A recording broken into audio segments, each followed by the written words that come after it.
په وخت کې د نبی علیہ السلام عمل د نبی اکرم صلی الله علیه وسلم په زمانه کې با چې نور تندر ونیولو صحابه کرامو سره به فکر شو چې په دې موقع به نبی علیہ السلام څه عمل کوي د دې د تحقیق وکړی شي چې څه عمل کولی شي کوم حضرات به چې په خپلو کارونو کې مشغول او هغه به یې پرېښوستو په منډه برال د نوي عمر هلکان د غشو ویشتلو مشق به یې کو هغه به یې پرېښوستو په جلتۍ برال کتل به چې نبی علیہ السلام په دې موقع څه عمل کوي نبی علیہ السلام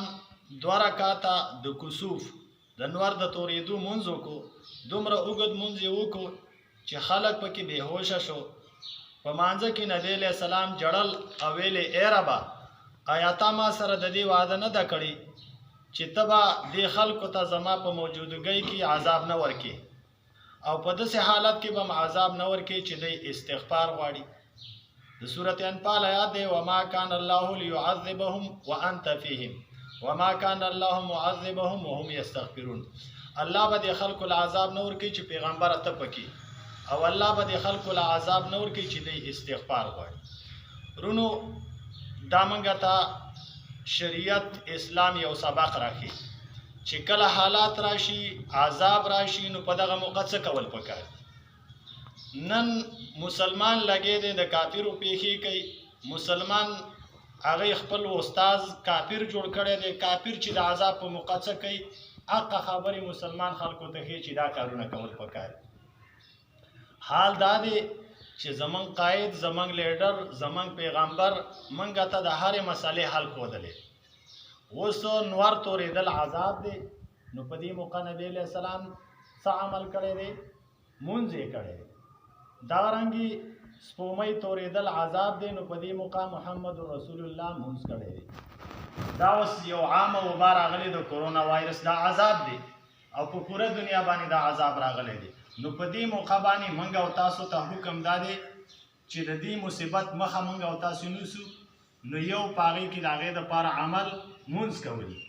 چې موږ او تاسو مونځونو طرف ته متوجه شو دویم د دې قرآن د آیات نه معلومیږي وما کان الله معذبهم وهم یستغفرون چې په دې موقع باندې موږ او تاسو استغفار ډېر وایو دریم شریعت کې د صدقې حکم راځي حدیث کې راځي بادروا بالصدقه فإن البلاء لا يتخطاها تاسو د یو بل نه په صدقو مخکې شئ ځکه دا صدقه چې دا په دې باندې عذاب نشي ورتللی په دې باندې عذاب نشي ورتلی کنز المال کې حدیث دی تاسو د خپلو مرضونو علاج په صدقه باندې وکړئ نور فضایل هم دي نو دریم نمبر باندې زمونږ د دې مرض زمونږ د دې عذاب علاج هغه صدقه ده څلورم قرآن دی حدیث کې چې راځي چې د ځمکې خلکو باندې الله د عذاب اراده وکړي خو کله چې د جومات آبادونکي ویني او د قرآن ویونکي ویني نو د الله غصه سړی شي نو که موږ او تاسو د الله غصه سړو قرآن راواخلو او جوماتونه آباد کړو دا نه چې په جوماتونو باندې پابندي ولګو په تبلیغیانو باندې پابندي ولګو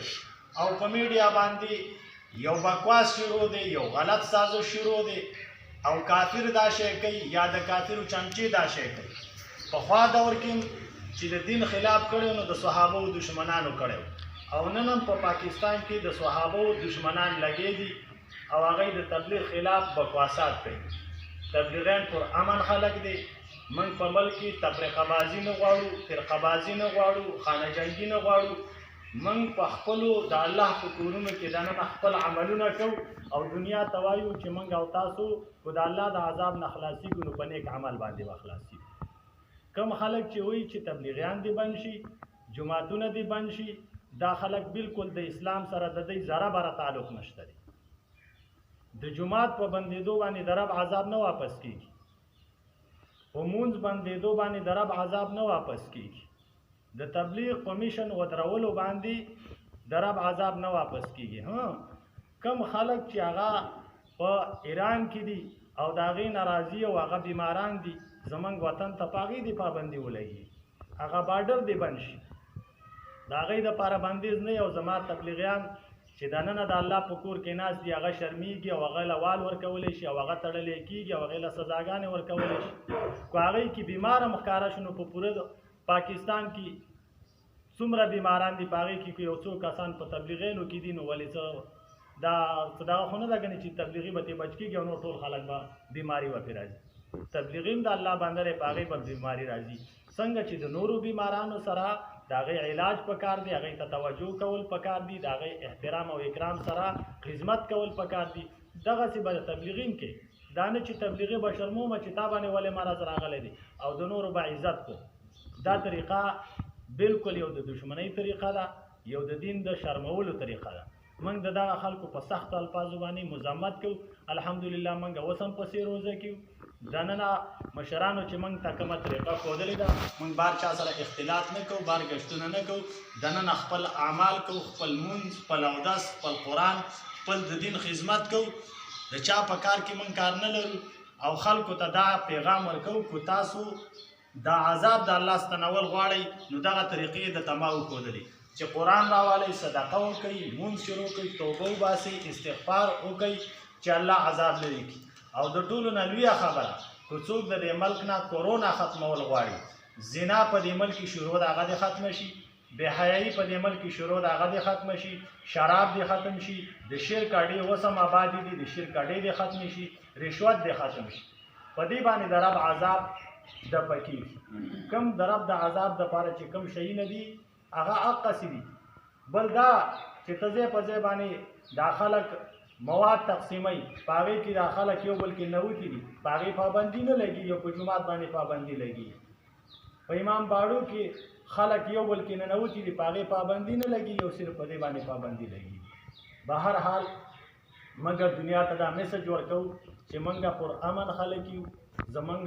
د خپلو اعمالو سره کار دی، موږ خپلو اعمالو ته پرېږدئ، موږ د رب په کور کې د رب عبادت ته پرېږدئ. دا د ابراهیم میشن دی، د دین مرکزونه بندول، دا د کافرو میشن دی. موږ مسلمانان به د مصیبت په وخت کې جومات ته راځو. زمونږ پیغمبر ته به چې کله تکلیف رالی دی په ذیل اعمال کې حدیث دی د جومات ته به راغی. او باقي د حکومت موږ مرسته کوو چې هغه موږ ته کم هدایات کوي، کم اسباب استعمالوي، موږ د هغې نه انکار نه کوو، هغه هم استعمالو، خو د دغه اسبابو باندې به موږ داسې یقین نه کوو لکه څنګه چې د قرآن ټکې دی، بلکې موږ به زیاته توجه اعمالو ته وکړو. اسباب به هم استعمالو خو زمونږ زیاته توجه به اعمالو ته وي. الله رب العزت دې په دې خبرو باندې موږ او تاسو د عمل کولو توفیق راکړي.